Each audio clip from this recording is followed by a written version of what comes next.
Vodafone idea share को लेकर। Vodafone idea, इस पर आपको अच्छा एक्शन दिखा है। इनफैक्ट आज जबरदस्त एक्शन दिखा है। अभी थोड़ी देर पहले हम इसके बारे में बात भी कर रहे थे।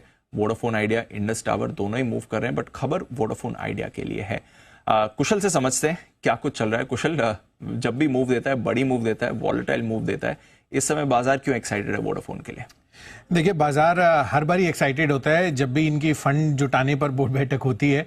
और देखना है कि इस बार ही फाइनली निकल कर कुछ आता है या नहीं, क्योंकि बार बार ही पिछले 1.5 सालों से, इनफैक्ट लास्ट ईयर के सेकेंड हाफ से ये चीज होनी थी कि भाई फंड जुटाने पर ये लगातार निवेशकों के साथ बोर्ड बैठक कर रहे हैं। तो अब देखना है कि यहाँ पर कुछ ऑन द टेबल आता है या नहीं। तो इसको लेकर शायद बाजार में अभी फिर से एक्साइटमेंट बनती हुई नजर आ रही है, क्योंकि कल के दिन में भी आप देखिए तो जो ग्रुप चेयरमैन है कुमार मंगलम बिरला साहब, उनकी तरफ से भी ये बयान आते हुए दिखे हैं कि ग्रुप जो है वोडाफोन आइडिया को लेकर प्रतिबद्ध है, कमिटेड है और इन्वेस्टर्स की खोज जारी है। तो एक्सटर्नल इन्वेस्टर्स लाने की भी तैयारी यहां पर होती हुई दिख रही है। 27 फरवरी को यहां पर फंड जुटाने पर बोर्ड बैठक होगी और जिसके अंतर्गत तमाम अन्य अलग अलग तरह के जो इंस्ट्रूमेंट्स हैं, जिसमें राइट्स इशू हो गया, एफपीओ, क्यूआईपी या फिर प्रेफरेंशियल अलॉटमेंट बेसिस पर यहां पर देखना होगा कि फाइनली किस तरह से ये फंड जुटाते हुए नजर आते हैं और कोई कौन एक्सटर्नल इन्वेस्टर है वो जो ऑन बोर्ड आ सकता है।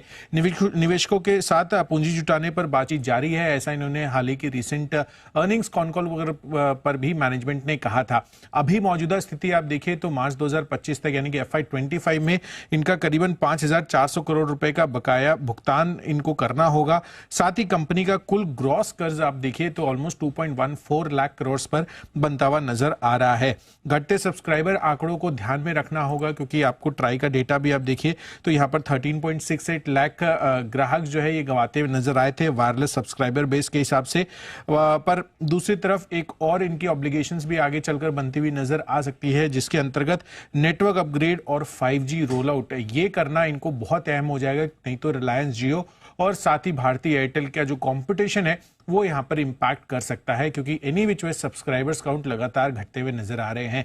अब ये टर्न अराउंड होना बहुत जरूरी है, फंड जुटाना उसके लिए उससे भी ज्यादा जरूरी है।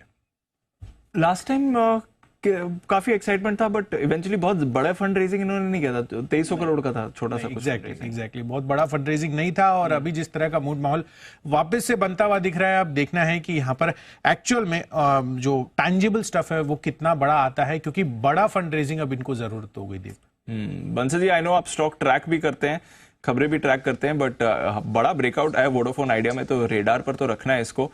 कल जब ग्रासिम का इवेंट था तो बिरला साहब से, हिमांशु कपानिया साहब के भी कमेंट्स थे कि हम कंपनी जारी रखेंगे, निवेशक लाने की कोशिश कर रहे हैं, ग्राहक जोड़ने की कोशिश कर रहे हैं। तो उन्होंने तो थोड़ा वहां से कॉन्फिडेंस जताया और फिर शाम को खबर भी आई कि फंड रेजिंग भी कर रहे हैं।